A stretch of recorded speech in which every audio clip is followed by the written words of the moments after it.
Hello my dear students, economics law में आज मैं आपको डिपॉजिटरी एक्ट 1996 पढ़ाने जा रहा हूं, जिसको कि हम निक्षेपागार अधिनियम 1996 के नाम से भी जानते हैं। डियर स्टूडेंट्स, कभी कभी प्रतिभूतियों के आदान प्रदान में कुछ समस्याएं हमारे सामने आती हैं, जैसे कि डुप्लीकेट सर्टिफिकेट्स, प्रतिभूतियों के जो प्रमाण पत्र होते हैं, सर्टिफिकेट्स होते हैं, उनके कटने फटने का डर और उनके चोरी हो जाने का डर। कभी कभी बैड डिलीवरी भी हो जाती है। तो उस कंडीशन में ये जो समस्याएं हैं, इन समस्याओं के निदान के लिए भारत में डिपॉजिटरी एक्ट 1996 बनाया गया। डियर स्टूडेंट,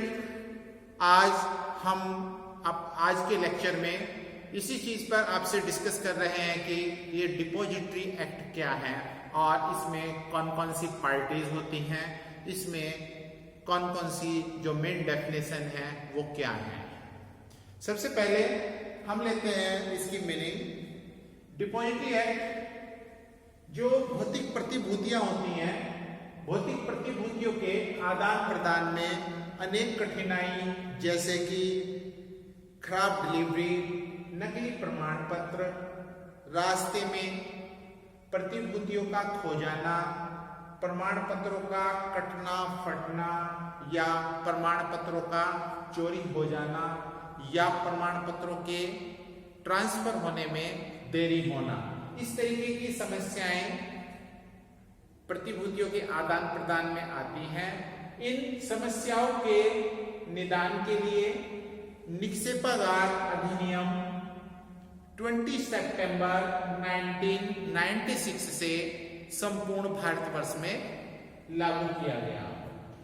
भारत में निक्षेपागार अधिनियम प्रतिभूतियों में जो डिपॉजिटरीज होती हैं उनके नियंत्रण हेतु व्यवस्था करता है। डिपॉजिटरी एक ऐसा संगठन है जो कि प्रतिभूतियों को निवेशकों की तरफ से इलेक्ट्रॉनिक बुक एंट्री के रूप में धारण करता है। ठीक उसी प्रकार जैसे कि बैंक हमारे धन को रखता है, एक डिपॉजिटरी प्रतिभूति को डिमेटेरियलाइज्ड प्रारूप में धारण करता है। वह प्रतिभूतियों का स्वामित्व रिकॉर्ड बनाता है तथा बुक एंट्री के माध्यम से स्वामित्व का हस्तांतरण संभव करता है। डिपॉजिटरी का नाम निर्गमनकर्ता के रिकॉर्ड में प्रतिभूतियों के पंजीकृत स्वामी के रूप में दिखाया जाता है। डियर स्टूडेंट, अब मैं आपको बताने जा रहा हूं कि जो डीमैट बिजनेस है, जो निरूपीकरण है, उसमें कितनी पार्टीज होती हैं। निरूपीकरण में जो पार्टियां हैं उनको हमने 3 भागों में वर्गीकृत किया है। फर्स्ट, डिपॉजिटरी पार्टिसिपेंट, जिसको शॉर्ट में हम डिपेज के नाम से जानते हैं। डिपेज यह एक ऐसा मीडिएटर है, ऐसा मध्यस्थ है, जिसे अपना कार्य प्रारंभ करने से पहले security and exchange board of India के यहाँ अपने को रजिस्टर्ड कराना अनिवार्य है। सेकंड, क्लियरिंग कॉर्पोरेशन या क्लियरिंग हाउस। क्लियरिंग हाउस एक ऐसी संस्था है जो कि स्टॉक एक्सचेंज में किए गए व्यवहारों को सेटल करने में क्लियरिंग का कार्य करता है। यह NSDL में रजिस्टर्ड होती है। Third, issuer company and registrar and transfer agent, इसको हम शॉर्ट में RNT के नाम से भी जानते हैं।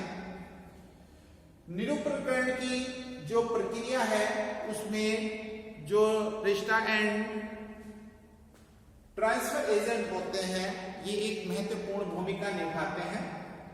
अब हम बात करते हैं जो डिपॉजिटरी एक्ट 1996 है, इसमें क्या क्या मुख्य परिभाषाएं दी गई हैं। फर्स्ट, लाभ ग्रहीता स्वामी। लाभ ग्रहीता अर्थात एक ऐसा व्यक्ति जिसका नाम एक डिपॉजिटरी के पास इस रूप में उल्लिखित है। डियर स्टूडेंट्स, ये सब जितनी भी परिभाषाएं हैं ये डिपॉजिटरी एक्ट 1996 में सेक्शन 2 में दी गई है और सेक्शन 2 की जो सब सेक्शन है 2A के अकॉर्डिंग लाभ ग्रहीता स्वामी को परिभाषित किया गया है। सेकंड, अंतर्नियम अर्थात धारा 26 के अंतर्गत डिपॉजिटरी द्वारा बनाए गए अंतर्नियम सेक्शन 2B के अकॉर्डिंग। Third, depository.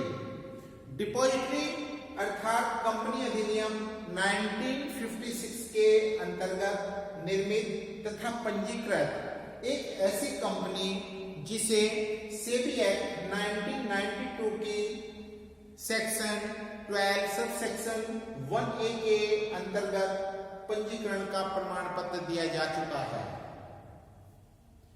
नेक्स्ट, निर्गमनकर्ता। निर्गमनकर्ता अर्थात प्रतिभूतियों का निर्गमन कर रहा कोई व्यक्ति सेक्शन 2F के अकॉर्डिंग। फिफ्थ, भागीदार। भागीदार अर्थात सेबी एक्ट 1992 की धारा 12(1)(a) के अंतर्गत इस रूप में पंजीकृत व्यक्ति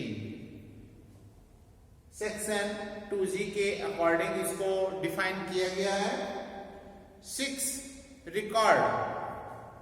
रिकॉर्ड में पुस्तकों के रूप में रखे गए रिकॉर्डों या कंप्यूटर में स्टोर रिकॉर्डों या किसी ऐसे अन्य रूप में रिकॉर्डों का समावेश होता है जैसे कि रेगुलेशन द्वारा निर्धारित किया जा सके। ये जो डेफिनेशन है सेक्शन 2I में इसको डिफाइन किया गया है। नेक्स्ट, पंजीकृत स्वामी। पंजीकृत स्वामी अर्थात एक डिपॉजिटरी जिसका नाम निर्गमनकर्ता के रजिस्टर में इस रूप में दर्ज है सेक्शन 2J के अकॉर्डिंग। नेक्स्ट, प्रतिभूति अर्थात सेबी द्वारा निर्दिष्ट की जा सके ऐसी प्रतिभूति according section 2M। Dear students, economics law के अगले लेक्चर में जो डिपॉजिटरी एक्ट 1996 है उससे संबंधित जो इंपॉर्टेंट MCQ है मैं उनके बारे में आपसे डिस्कस करूंगा। That's all, thank you.